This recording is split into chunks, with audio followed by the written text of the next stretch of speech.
And welcome. This is Peter Winick. I'm the founder and CEO of Thought Leadership Leverage, and you're joining us on the podcast today. Today, my guest is Ryan Lahti, actually Dr. Ryan Lahti. Ryan runs a company called The Organizational Leader, the Org Leader. He's the author of the upcoming book, The Finesse Factor: How to Build Exceptional Leaders in the STEM Organizations, based on his personal experience as a strategic advisor to Fortune 500 and mid-sized companies in over 20 industries. And his sort of sweet spot is this development of finesse for organizational leaders in the STEM side of the world. So, first time author and longtime consultant. Welcome aboard, Ryan. Well, thanks for having me, Peter. Great. So, tell us a little bit about how you got here in terms of where you were from an educational perspective, because you've got the PhD and then professionally, and now out on your own doing good work and getting great work out into the world. Happy to. Well, as far as where it started, I've always just been naturally curious, fascinated with how organizations operate, intrigued by how they compete with different strategies, how they're structured, the systems and processes they use, and especially interested in the people who actually led them. So over the years, I've found that I work with a variety of different organizations in 20 plus industries. The ones that I probably most drawn to were the ones that were technical or data driven in nature. All organizations have those attributes to some degree, but those that are based on science, tech, engineering, and math, or STEM, are the ones that rely on it most heavily. And those are the ones I typically found myself working with the most. It wasn't necessarily intentional. I just found myself drawn to them and ended up working with them the most. Interesting, sort of the sort of attraction and connection to that subset. Part of it, I think, relates to I'm not someone that really, I guess maybe you could call my personal bias. I tend to want to see things that are based on evidence or rigor.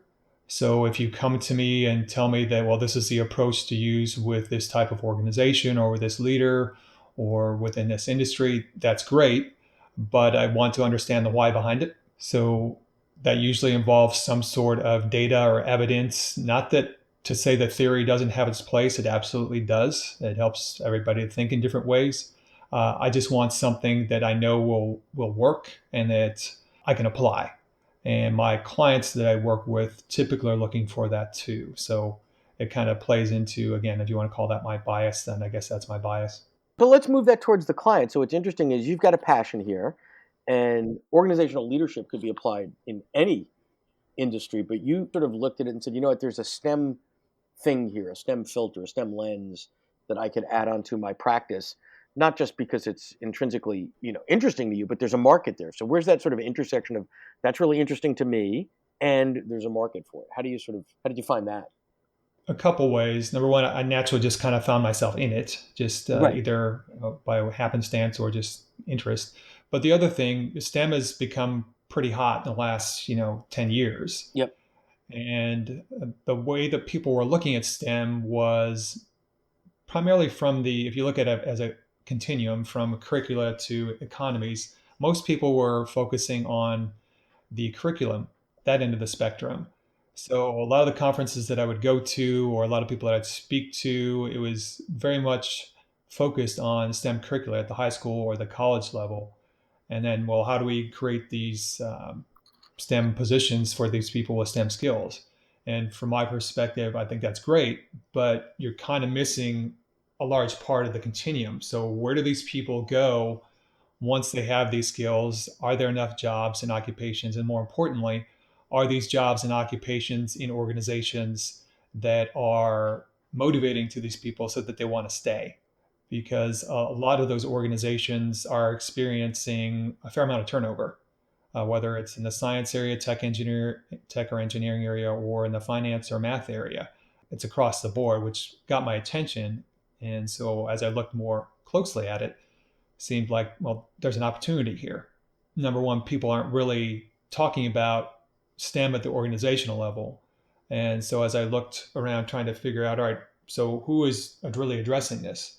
And there was no one that really was, and there's no one really talking about a STEM organization. So I just put a stake in the ground and defined what I meant by a STEM organization. And that's kind of where it started. Interesting. And I would imagine, given you said sort of your personal bias towards things that are evidence based, that clearly describes an attribute, not universal, but across the STEM spectrum, if you will. Very much so. I mean, STEM, driven by data, Right. technical data driven.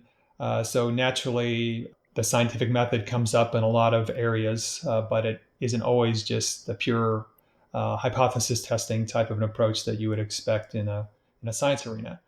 You can have that in a finance or banking arena. You can Sure. have it in a credit organization, insurance. It applies across the board, and even in the more creative industries, whether it's just up the road from me in the entertainment industry or the music industry, you still have elements of that. Sure. It's not to say there isn't creativity involved in any of these organizations. There clearly is. And I would argue, even if you're coming up with a new medical device, there is some innovative thinking or creativity in terms of coming up with that. Got it. So now you've forayed and you woke up one day and said, I'm going to write a book. Why would one do that? I had a couple parents. They were always saying, you know what, you just write, keep writing. I always kind of liked to write. I didn't necessarily think much of it. I just like to do it. And as a part of the work that I do as a management consultant, strategic advisor, executive coach, that was helpful to help my clients or potential clients understand how I think, how I approach things. And so that was just a natural thing to move into is, all right, articles are one thing, but the book itself is a different animal. It also helps to help to establish your credibility so that you're more legitimate. And this was a space that I kind of had claimed as my own, or started or trying to claim as my own, the STEM space and the finesse space. So the book was just a natural next step. I was already kind of playing around with it, had written things in various pieces, and it just made sense. Well, let's sit down and make this a finished Got product. it. So what is it now that the book's finished and on the cusp of coming out? It's out in one format, coming out in others. What did you learn along the way from the process of writing the book and not just writing and then sort of birthing it, if you will, getting it out into the universe? Kind of do's and don'ts type of thing. Yeah, yeah, yeah. I would say probably the main one is practice what you preach. If you don't really believe in what you're writing about, then it's probably going to be a long and not so fun process. If you do, there's no better way to show it than by applying what's on your pages. So what I wrote about in the book, I also practice myself. So I think it adds credibility. It also helps me to refine different approaches that I use as it relates to the book. As far as like don'ts, I think the biggest thing that I learned, not necessarily just writing with the book, but just as a practitioner in leadership development, org effectiveness, and talent management is, don't try to be everything to everyone. Find your interest or specialty and focus on that. Even if that means you're putting a stake in the ground that no one else has really looked at or is questioning, do it anyway. And then over time, you kind of build your proof of concept Got it. and establish it. And now that the book is out, what is it that you're hoping to sort of change in terms of people, the way people think, the way people find you? What are you hoping might be different if it's a year from now and the book's out in the universe? I like to hear people talking, using the terms that are in the book more regularly, so I don't have to explain them all the time. That'd be Right? great. So, what I mean by finesse is not a new term, but that's been out for a while. But my take on it is probably a little bit different, and it's applied in a business sense, not just in an everyday sense. So, I think that would be helpful to see them using the terminology and applying it more importantly, and is it helping them become more effective at what they do as a leader or business professional? That's the objective. Talk to me a year from now, and we'll see if that actually happened. Great. And the frameworks and models and sort of the core essence of a lot of what your consulting work is based on is in the book, right? So how do you decide Mhm. as you're writing a book, sort of what to put in, what to put out, sort of how to connect it via stories and data, and how do you decide on that? Great question. There's been many a day and night where I have gone back and forth. Is this worthy of going in the book? Is this too much? Is this too little? Does it meet my test of applicability and substance, or is this just a thought that crossed my mind? So that was a kind of a constant question that I always had to answer. For me, again, I went back to the data. So I based the book, on my experience working in 20 plus organizations over the last, almost 2.5, 3 decades as a starting point. I noticed these patterns that kept coming up across these organizations in STEM. And so I thought, okay, is this really a pattern or is it just, happenstance? And so as I looked at more and more and went back through all the work that I'd done, the pattern started to become more evident. And then just to further validate it in my own mind, I went back and looked at 10 years worth of leadership assessment work that I had done across those industries. So that having that data, both from the work I'd done and also going back and digging through the leadership assessments, it just, solidified the pattern. So that led me to the 7 essentials that I had created and put into the book, Got it. from leveraging self-awareness to getting things done through others. So that's really what was Interesting. And in terms of other ways to get that message out there, what are the other ways that you're experimenting with your content in terms of maybe articles, maybe speaking? How are you trying to get people to find you and get the message out? speaking articles is one. So I do write for Forbes, so that helps. I'm a contributor there. Speaking as I have opportunities to do that. Right. Podcasts, obviously, I'm doing one with you. All the social media as I can, through SlideShare, Twitter, and of course LinkedIn. Not as much of a person who uses Facebook or a variety of other social media outlets. There are people that are out there that do that much better than I do. But my main ones are Twitter and LinkedIn primarily. Right. So what's the intersection of your preference, Facebook, not Facebook, and where the folks you are trying to reach are? I would imagine for your crowd that's it's sort of one and the same, or how do you balance that? The most of the ones that I connect with are on LinkedIn Got and Twitter. So those are, and I get people contact me via those mediums. So that's why I focus on them. Not to say that Facebook and a variety of other social media platforms aren't good ones. They are. I just found what is the most helpful for me has been LinkedIn, and then Twitter would probably be second. Got it. And do you have a cadence that you follow, a style? Obviously Twitter is a different modality than LinkedIn, but is it experiments or how do you sort of find what's right for you? Are we talking in terms of articles? Are we talking more like posts or? Oh, yeah, getting the content out across those mediums. Okay. Like right in terms of I would say sort of a little bit on format and a little bit on frequency and cadence. Well, I think there does needs to be a consistent schedule or cadence, to use your term. Otherwise, people won't know when to look for you, when to expect you. So I think you do have to establish that. As far as the articles that I would post on LinkedIn, and obviously as a part of that, I would also put them on Twitter. I try to do at least one a month. I used to do them much more frequently, but now that I have a variety of other things that I'm trying to do from a social media standpoint, as well as with the book and other elements that I'm building, I don't have as much time to do that. So I'm probably doing more posts, and the posts to kind of tease people or get their interest in the concepts and the book itself. Those are 3 times per week, and we'll be doing those for several months. Got it. Okay. And you've got a schedule that you pretty much stick to until every now and then life happens. But yeah. Absolutely. So going out on your own, how long have you had your business in its current format?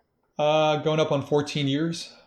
Prior to that, I was in corporate roles and working for large consulting firms.